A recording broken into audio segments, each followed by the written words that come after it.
Hey everyone, welcome to my YouTube channel.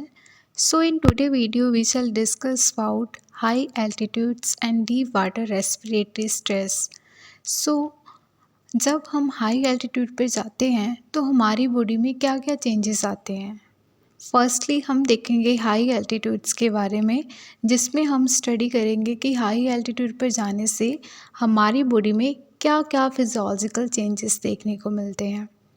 First of all, जब हम eight सी level पे होते हैं सो हमारा एटमॉस्फेरिक प्रेशर 760 मिलीमीटर मर्करी देखने को मिलता है and composition of oxygen 21% of oxygen होता है and partial pressure approximately 160 millimetre mercury देखने को मिलता है जब हम एट सी लेवल पे होते हैं। बट जब हम हाई एल्टीट्यूड पे जाते हैं सो जो 760 मिलीमीटर एटमॉस्फेरिक प्रेशर है वो डिक्रीज़ होना शुरू हो जाता है and partial pressure of oxygen भी डिक्रीज़ होना शुरू हो जाता है। बट जो परसेंटेज है हमारी कंपोजिशन ऑफ ऑक्सीजन होती है वो मेंटेन रहती है, that is the 20%। So high altitude पर जाने से जो atmospheric pressure and partial pressure decrease हो रहा है, इस वजह से हमारी बॉडी के अंदर एक कंडीशन डेवलप होती है जिसे हम बोलते हैं हाइपोक्सिया। नाउ ये जो हाइपोक्सिया की कंडीशन है हमारी बॉडी के अंदर डेवलप होती है, इसके कुछ इफ़ेक्ट्स होते हैं जिस इफ़ेक्ट्स को ओवरकम करने के लिए हमारी बॉडी कुछ फिजियोलॉजिकल अडेप्टेशंस परफॉर्म करती है। हमारी बॉडी के अंदर फिजियोलॉजिकल अडेप्टेशन देखने को मिलती है एंड इन फिजियोलॉजिकल अडेप्टेशन को हम कहते हैं एक्लिमेटाइजेशन। सो एक्लिमेटाइजेशन एक ऐसा प्रोसेस है जिसके थ्रू हमारी बॉडी फिजियोलॉजिकली अडेप्ट करती है एक न्यू एल्टीट्यूड्स में, जिसके अंदर हमें हाइपोक्सिया देखने को मिल रहा है। सो एक्लिमेटाइजेशन एक फिजियोलॉजिकल अडेप्टेशन है, राइट। एक्लिमेटाइजेशन में मेनली 5 प्रोसेसेस हमें जो हमारी बॉडी है वो परफॉर्म करती है, जिनकी वजह से एक्लिमेटाइजेशन या फिजियोलॉजिकल जो है वो स्टेबलाइज हो पाता है। So first process is increase in pulmonary ventilation. Number second, number of RBC increase, diffusing capacity of lungs increase होता है and vascularity of peripheral tissues भी इंक्रीज़ होगा एंड लास्ट में सेलुलर एक्लिमेटाइजेशन, दैट इज़ जो tissues की capability होती है tissues oxygen को यूज़ करने की, वो इंक्रीज़ हो जाती है despite low partial pressure of oxygen. So ये जो एक्लिमेटाइजेशन के अंदर ये जो 5 चेंजेस आते हैं, 5 प्रोसेसेस आते हैं, इसको याद करने की एक ट्रिक है। फर्स्टली एक तो यहाँ पे सभी इंक्रीज़ हो रहा है, right. Secondly trick is purple cell, PURPLE cell, right. P से हमारा हो जाएगा पल्मोनरी, R से RBC, उसके बाद R से RBC हो गया, ठीक है, सेकेंड। फिर उसके बाद हो गया L से लंग्स, P से पेरिफेरल टिश्यूज एंड सेल से cellular acclimatization. The trick is purple cell, okay. So इनको अब हम डिटेल में डिस्कस करेंगे, right. So first is the increase in pulmonary ventilation, जिसमें हम फर्स्ट ऑफ ऑल समझते हैं कि जैसे ही हम हाई एल्टीट्यूड पर जाते हैं सो वहाँ पर हमें हाइपोक्सिया की कंडीशन देखने को मिलती है, बिकॉज पार्शियल प्रेशर कम होता है सराउंडिंग के अंदर, जिसकी वजह से हाइपोमिक हाइपोक्सिया डेवलप होता है। नाउ हाइपोमिक हाइपोक्सिया की डेवलप होने की वजह से क्या होता है कि इमीडिएटली जो पर्सन है उनके अंदर वेंटिलेशन इंक्रीज़ हो जाता है अप्रोक्सीमेटली 1.65 टाइम इमीडिएट केस में। अगर ये केस रेगुलर लाइक 2-5 डेज तक रहता है, ये वेंटिलेशन और इंक्रीज़ हो जाती है अप्रोक्सीमेट 5 टाइम्स। अब देखो इमीडिएट केस में क्या हुआ, जस्ट 1.65 टाइम्स इंक्रीज़ हुआ एंड जब रेगुलर लाइक 2-5 डेज तक रहा तो 5 टाइम्स इन्हांस हुआ।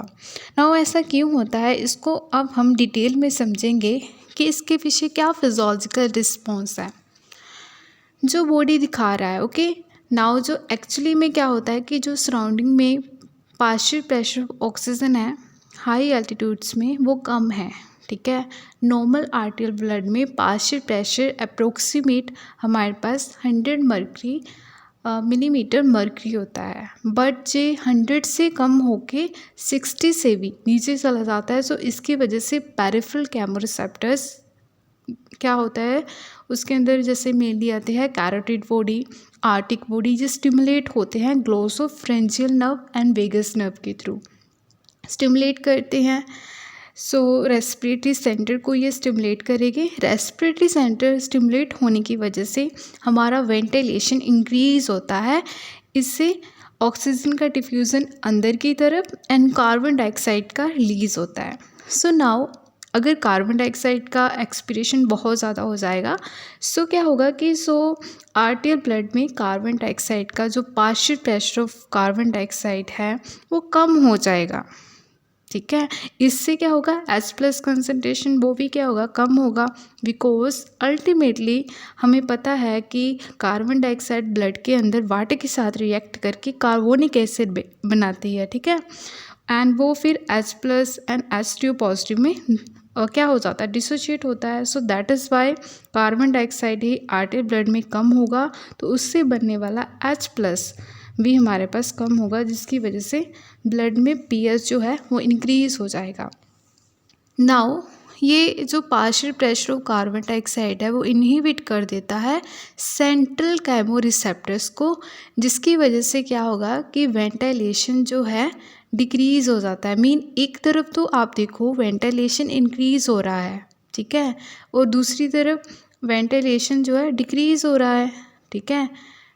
अब देखो इंक्रीज वेंटिलेशन क्यों होता है, because decrease partial pressure stimulate कर रहा है पेरिफेरल केमोरिसेप्टर्स को, एंड दूसरी तरफ इस इंक्रीज वेंटिलेशन की वजह से कार्बन डाइऑक्साइड वॉश आउट हो रहा है, जिसकी वजह से decrease in partial pressure of carbon dioxide वो इनहिबिट कर दे रहा है सेंट्रल केमोरिसेप्टर्स को, जिसकी वजह से वेंटिलेशन डिक्रीज हो जा रहा है। सो ये decrease ventilation and increase ventilation दोनों हो रहे हैं।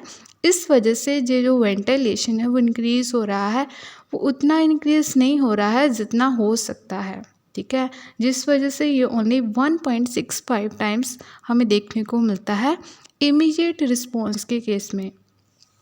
नाउ हम देखेंगे कि अगर ये जो रिस्पॉन्स है 2-5 डेज़ तक चलता है, ठीक है, अगर जब ये रिस्पॉन्स 2-5 डेज़ तक चलता है, देन जो हमारी किडनीज़ है वो एक्शन में आ जाती है। ये किडनी क्या करती है, आप देख सकते हैं, ये किडनी क्या करती है कि H+ एक्सक्रीशन को डिक्रीज़ कर देती है, and Y carbonate that is the H2O negative के एक्सक्रीशन को इन्हांस कर देती है, जिसकी वजह से ब्लड में H+ कंसनट्रेशन इंक्रीज़ हो जाएगा।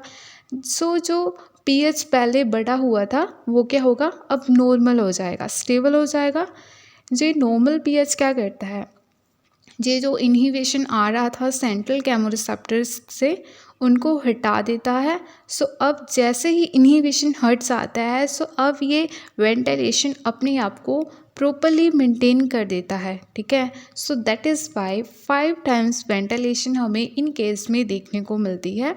इसलिए हम कहते हैं कि जब भी हाइपोक्सिया की कंडीशन डेवलप होती है हाई एल्टीट्यूड में, then immediate response just ventilation 1.65 times देखने को मिलती है, बट आफ्टर 2-5 डेज़ में किडनीज एक्शन में आ जाती है। सो इन केस में वेंटिलेशन 5 टाइम्स हमें देखने को मिलती है।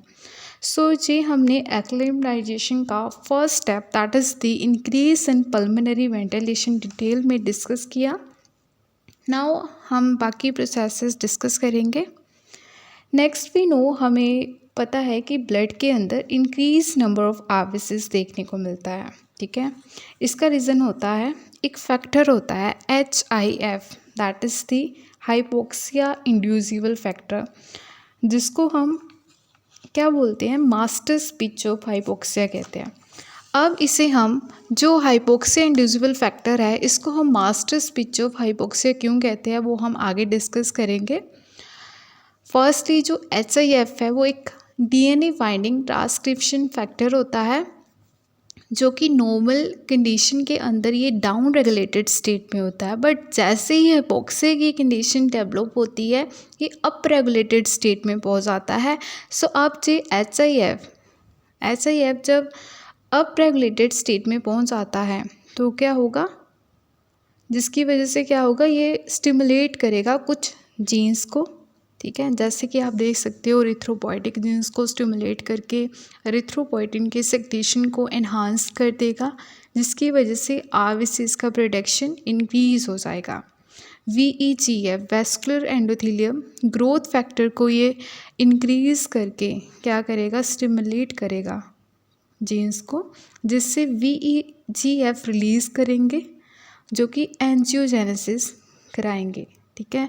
Angiogenesis means formation of blood vessels, जिसकी वजह से इंक्रीज वेस्कुलरिटी हमें देखने को मिलेगी पेरिफेरल टिश्यूज के अंदर। Next is the mitochondrial genes पर HIF एक्ट करके, ठीक है, क्या करेगा, सेलुलर ऑक्सीडेशन को इंक्रीज कर देगा despite low partial pressure of oxygen. Mean come oxygen के बावजूद सेलुलर ऑक्सीडेशन को इंक्रीज कर देगा, जिसकी वजह से हमें सेलुलर एक्लिमेटाइजेशन देखने को मिलेगी। और कुछ और भी जीन्स है लाइक ग्लाइकोलिटिक जीन्स, ठीक है, एंजाइम्स ये भी स्टिमुलेट करेंगे, जिसकी वजह से 2,3-DPG को स्टिमुलेट कर देगा, उसके क्या होगा फिर कंसंट्रेशन को बढ़ा देगा, जिसकी वजह से ऑक्सीजन हीमोग्लोबिन डिसोशिएट हो जाएगा, ठीक है। राइट शिफ्ट देखने को हमें मिलता है। एंड वी नो जब ये राइट शिफ्ट होता है ऑक्सीजन का हीमोग्लोबिन से वो कम हो जाता है, जिसकी वजह से ऑक्सीजन ज़्यादा रिलीज़ होगा टिश्यूज़ के अंदर। नेक्स्ट HIF क्या करता है, स्टिमुलेट करेगा जीन्स को, नाइट्रोजन ऑक्साइड को इंक्रीज़ करता है, जिसकी वजह से पल्मोनरी वैसोडाइलेशन देखने को मिलता है, ठीक है। ये सारे इफ़ेक्ट्स HIF के हैं। सो ऐसा कह सकते हैं कि HIF जो है वो इतनी सारी जीन्स को स्टिमुलेट करवा करके अप्रोक्सीमेट सारे जो काम हैं एक्लिमेटाइजेशन के वो करवा दे रहा है। So that is why HIF is known as master switch of hypoxia. So ये हमने एक्लिमेटाइजेशन को डिटेल में डिस्कस किया। Now we shall discuss some disorders. Now coming to the first disorder, that is the acute mountain sickness. Acute mountain sickness हमें तब देखने को मिलती है जब भी कोई पर्सन रैपिड असेंड करता है टू द हाई एल्टीट्यूड, जो कि 2-3 आवर्स के अंदर ये कंडीशन डेवलप होना स्टार्ट हो जाती है एंड अप्रोक्सीमेट 2 डेज़ तक ये कंडीशन देखने को मिलती है। सो एक्यूट माउंटेन सिकनेस में हमारे पास ये कुछ सिम्टम्स है, ठीक है। मेनली यहाँ पे कुछ 2 इफेक्ट्स देखने को मिलते हैं, आप देख सकते हैं, that is the HACE and HAPE. HACE is the high altitude cerebral edema and HAPE stand for high altitude pulmonary edema. So इसके पीछे क्या पैथोजेनेसिस है?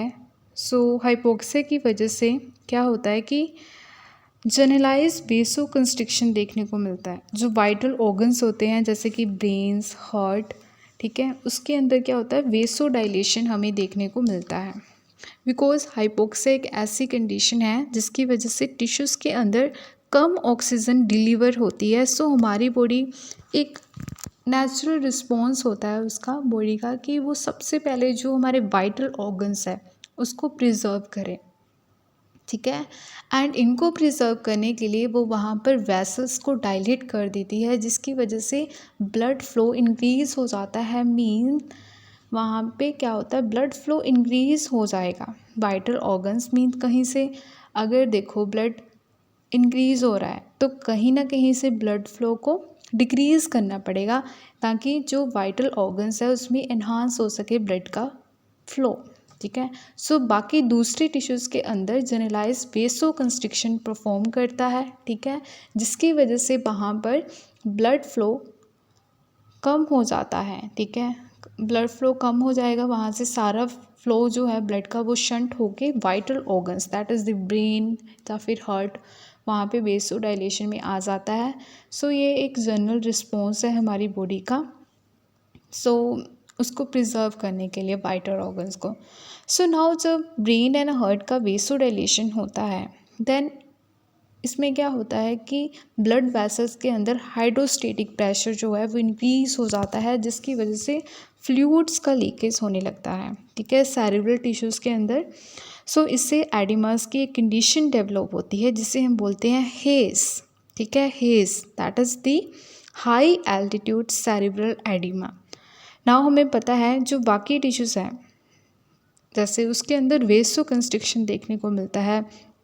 फॉर एग्ज़ाम्पल लंग्स, अगर हम लंग्स की बात करें तो उसमें क्या होता है कि कुछ पार्ट्स के अंदर वेसो कंस्ट्रिक्शन ज़्यादा होता है, ठीक है। हाउ एवर कुछ पार्ट्स में वेसो जो कंस्ट्रिक्शन है वो देखने को नहीं मिलता है या फिर बहुत कम देखने को मिलता है, ऐसे बोल सकते हैं। सो जिन एरिया में वेसो कंस्ट्रिक्शन ज़्यादा हो रहा है वहाँ पर ब्लड शंट करके आ जाता है, ठीक है। वहाँ पर वेसो कंस्ट्रिक्शन नहीं होता, वहाँ पे आ जाता है, ठीक है। बिकॉज शंटिंग ऑफ ब्लड बहुत ज़्यादा हो जाती है, जिस वजह से जो ब्लड आता है नॉन कंस्ट्रिक्टेड ब्लड वेसल्स के अंदर, वहाँ पर हाइड्रोस्टेटिक प्रेशर इंक्रीज होने की वजह से, लीकेज ऑफ ब्लड होने की वजह से क्या होता है, एडिमा की कंडीशन डेवलप होती है हमारे लंग्स के अंदर, जिससे हम बोलते हैं हेप, ठीक है।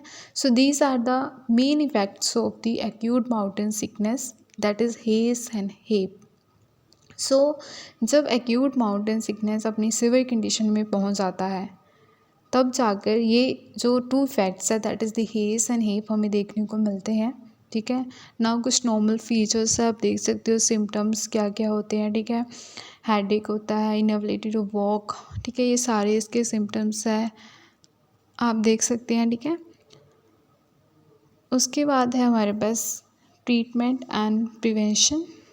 डिसेंट टू लोअर एल्टीट्यूड्स, एक तो यही है कि स्लो एसेंट करेंगे हाई एल्टीट्यूड में, उसके बाद oxygen therapy, calcium channels blockers use कर सकते हैं, ठीक है, एक्यूट माउंटेन सिकनेस में।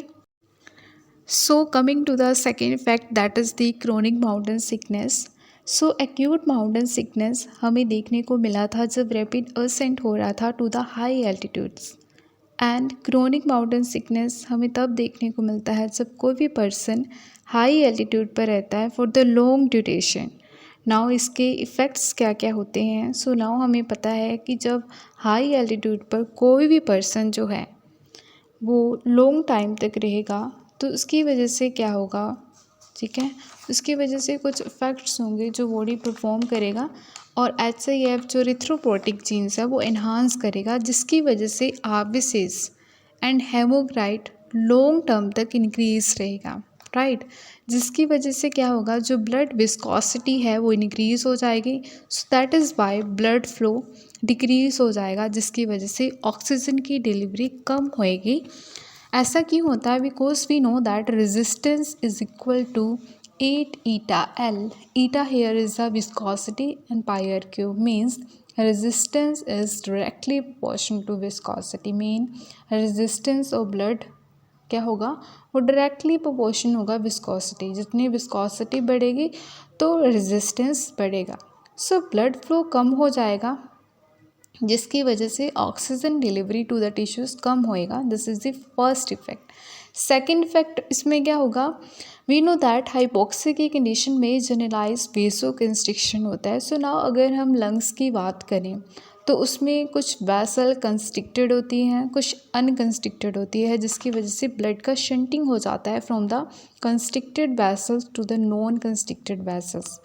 बट क्रोनिक माउंटेन सिकनेस के केस में प्रोलॉन्ग्ड हाइपोक्सिया की कंडीशन डेवलप होती है, उसमें सारी वेसल्स का वेसो कंस्ट्रिक्शन हो जाएगा। सो that is Y pulmonary artery pressure increase हो जाएगा।